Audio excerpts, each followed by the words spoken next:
up guys, welcome back to the channel. Today, very special day because the two cars that I've been working on this year, last year and for the last couple of years are actually both sitting side by side each other, and we're going to do a comparison test. If you guys are new to the channel, this is my ex-Von Gittin Jr. RTR Mustang. This car runs a 5-litre V8 Boss 302 engine with a huge Roadtrex supercharger on it. Link ECU. It's a little dusty under there, we haven't cleaned up in a little while, but she's all 896 horsepower. Now, one of the biggest changes we made to this car in the off-season was we completely revamped the suspension. We put BC coilovers the whole way around, and we put the FDF Race Shop full Mantis angle kit on the front. It's transformed the car, but has it transformed it enough that it's better than this? It's full carbon fiber bodied Chevrolet Corvette. This car runs Samsonite sequential, Winters quick change rear end, fully built head, Holley intakes, about 610 horsepower, and this is my current competition car. But the big question everyone's been asking is, now that we improved this so much, should I have still built this? So today, we're gonna do a comparison test. Both cars are running the same suspension, they're both running FDF Race Shop angle kits, they're both running the same Tri-Ace tires on the rear right now, and at the same pressures. So we're gonna go and do one safe lap in this and one hard lap, one safe lap in this, one hard lap. I'm gonna talk you through it all on the camera, get my feedback on how good this car has got.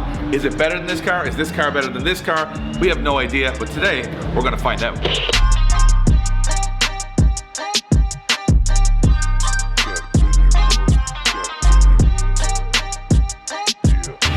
Off you go. Let's go.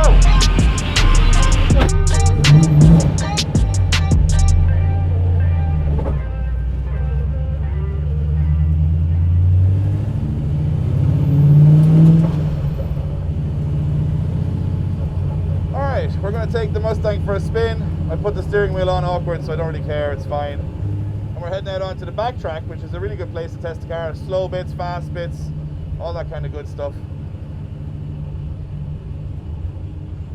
So I'm not going to drift the first lap. A lot of people don't do this, but the best thing you can do is try and warm up your tires, because the tires pick up loads of crap from the last session you've done. And these Federals from the tire box are awesome, but there's a lot of crap left on them from the track the last time. So I try and purposely understeer the car a little bit, just to get some heat in the tires.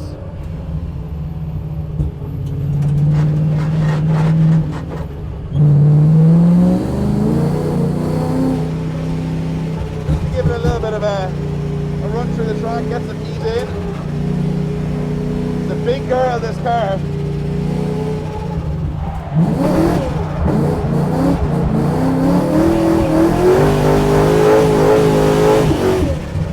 And we'll just warm up our rear tires as well. So this car has a live rear axle, so it's a little bit different to drive than anything with an independent rear suspension, though the BC coilovers have transformed it. We've set them pretty soft to the back and pretty hard to the front, which has improved it a lot. But we're going to do one soft lap, then we're maybe going to do a little harder lap, and we're going to try and jump in the Corvette and compare them at the end. So let's see how it goes. Here we go.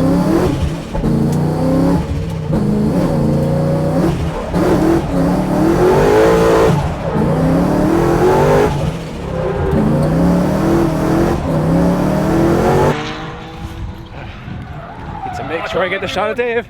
I'm running.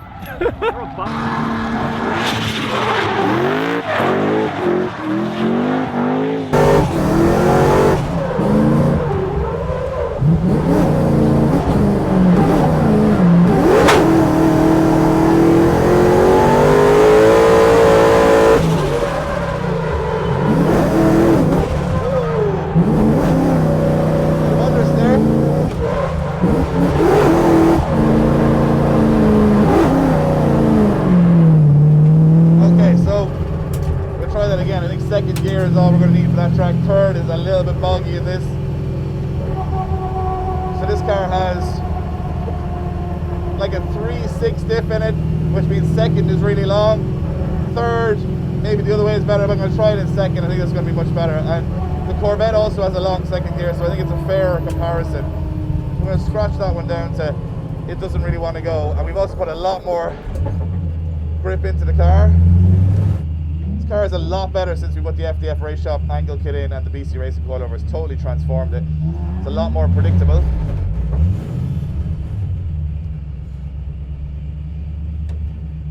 As you can see here, our guys from Club Loose. There's Mikey getting everything. So I'd like to chase, but I want to do a fair comparison on the car in case we get somebody in front of us spinning or whatever. So.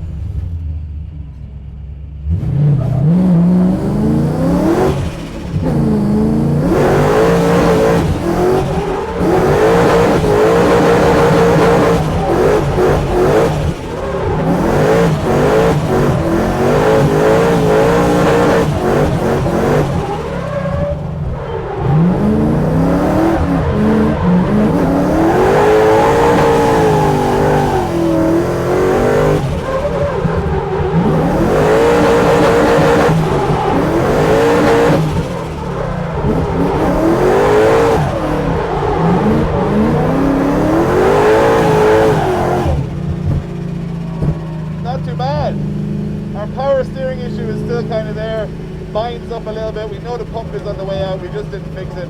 Why didn't we fix it? Because I just forgot to fix it, okay? So we were too busy with the Corvette, but with this thing at least now we know it's kind of caught between gears on this track, limiting a lot in second, third doesn't have enough power. It's a bit of a weird one.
Keeps you on your toes, that car.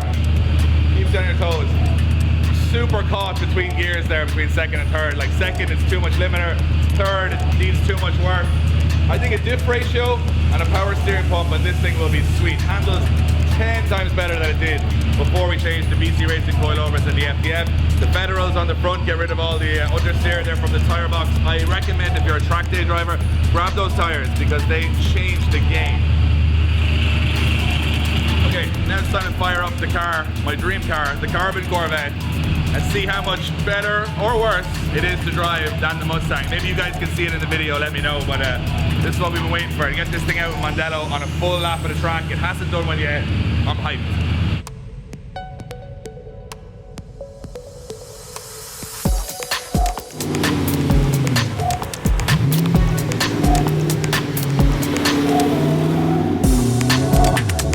Alright guys, I want to thank one of our partners here at Drift Games, Strong Wheels. We run the Strong DS25s on the Corvette and on the Mustang. They look insane on any car we put them on.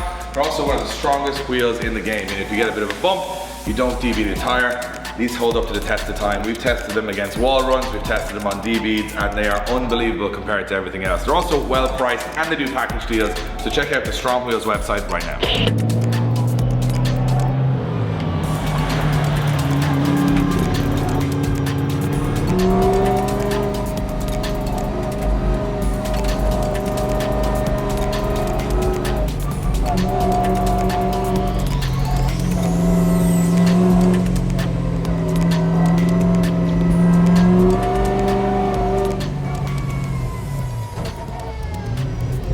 So I'm just warming the front tires.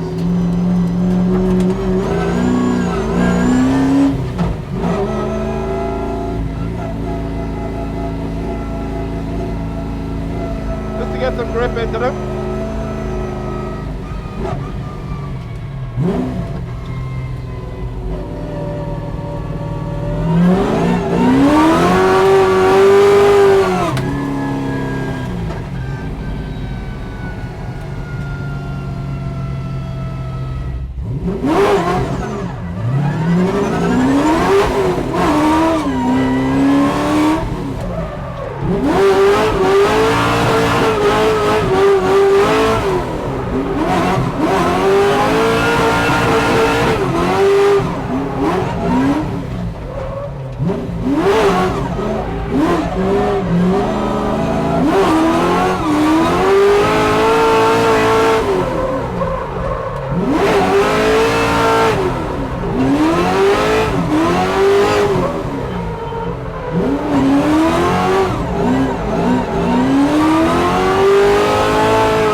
to drive. It's still pretty snappy.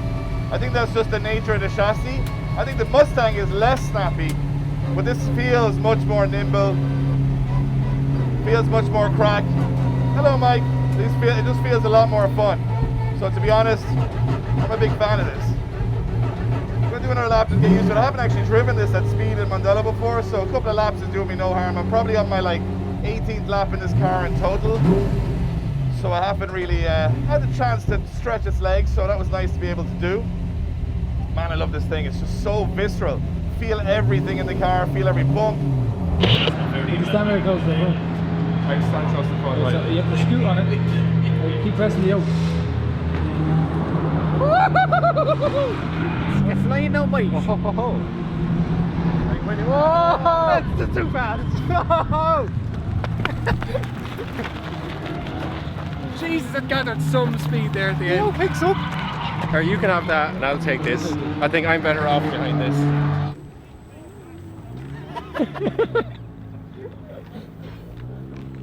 Do wheelie. You look right at home, Ryan. Brings me back to my motocross days. Not really. What's that brown stuff on the mic? We put it too close to the BMW M8 exhaust and it went on fire. Ah, very good. That's handy. Does it give a nice muffly sound to it now? Yeah. Sounds great.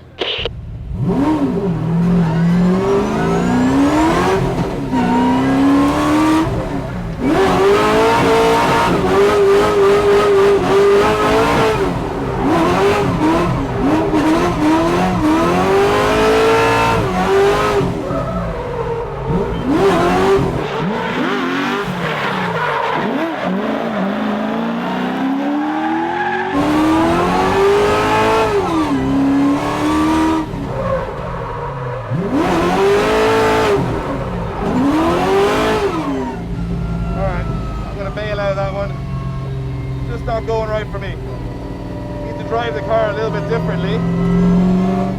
I know you guys on YouTube are used to seeing people being unbelievable at drifting, but I've got to remember that I'm still learning this car. And it's just very weird to jump from the Mustang to this. They're both so different. So I'm just going to keep throwing a couple of laps together, get a feel for what the car is doing. Temperatures are good. A few moments later. I'm just overheating, I'm just cooling down. So as you can see here on my Link ECU dash, I've got all the information I need. This flashes when I've got some high water temperature. My oil temperature is pretty good. My temperature here is pretty high. Not super high, but once I have it set that it goes red, I kind of just take a little bit of a step in. You can see the car saying it's overheating. It does this way before the threshold of it doing any damage, but it's good to just pay attention to it because, you know, engines are expensive. So thank you, Link ECU.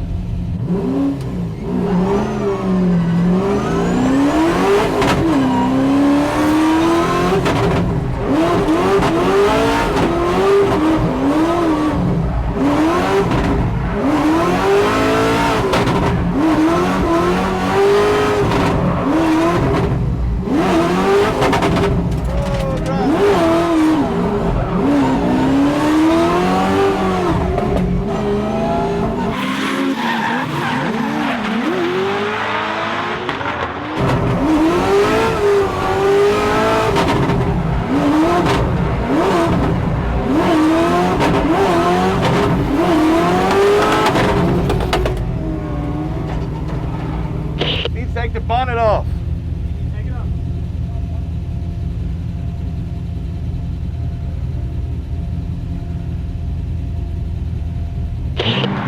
So Adam just pointed out that Dave's car is doing that thing where it goes on fire again. It likes to go on fire on track. The wheels light up like it's Back to the Future. It looks cool, but Looks it's cool. yeah, probably Looks not very cool, safe. but safety-wise, Probably no, not. No. Yeah. Yes. I need to get that sorted. What a photo. Who done that? What a photo. Gonna have some good fun. Not me. So we learned some good things and some bad things on that. I spun twice in the hole in the hedge and I kept going, why am I spinning here? I realised it's the anti-lag. When you go down to a dead stop and you come off the clutch, it's jumping to 3000, so it just spins you around. So like when you're going fast, it's brilliant because it can't let the car die. but it's actually bad on a slow corner because you're actually doing too many revs. So yeah, it was really weird. I was like, I didn't even touch the throttle there. How did it spin around? And I was like, it is touching the throttle. It won't come down past 3,000. So when I come off the clutch, it's half rev. So a couple of hairy moments. So we have an issue with cooling on this car, and it's all down to the bonnet. I don't know if you can see the shimmers on the heat from the engine is just coming up and staying inside the bonnet. So it's almost like the carbon fiber is like a insulator nearly. I think it's just, if you look at this car, where does the heat go?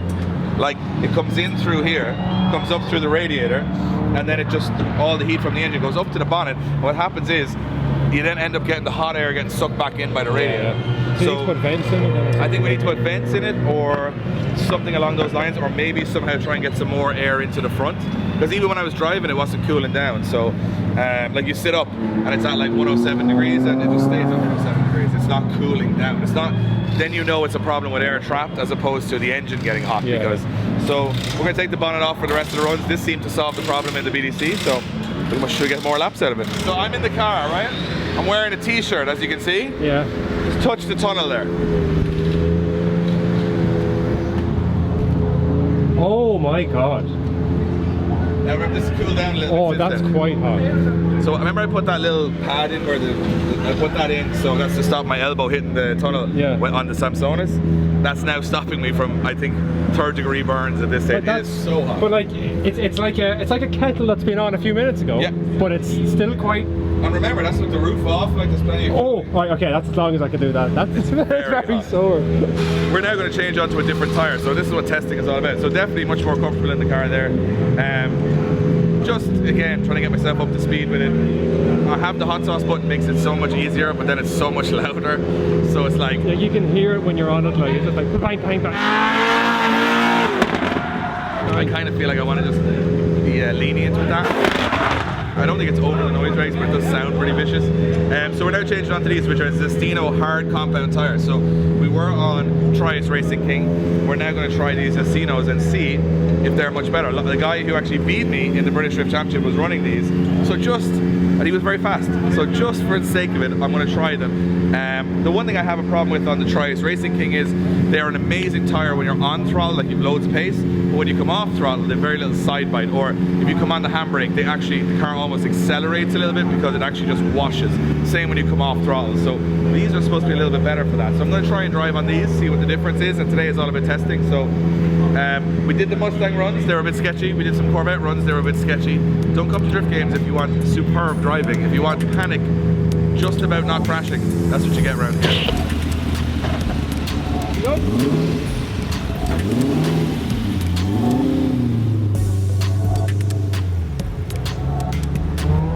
Alright, new tires.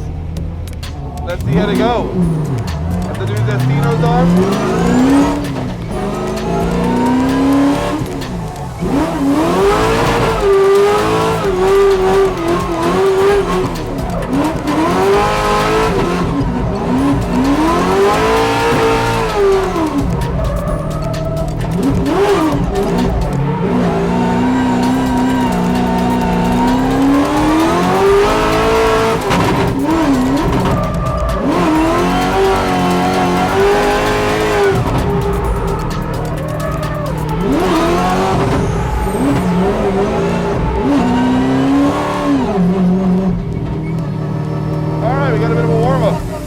Temperatures are much better. Tires they were pretty cold at the start, but they got good towards the middle, so let's see how they go.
so successful day here at Mondello Park. Both cars are still in one piece, which is always a good thing.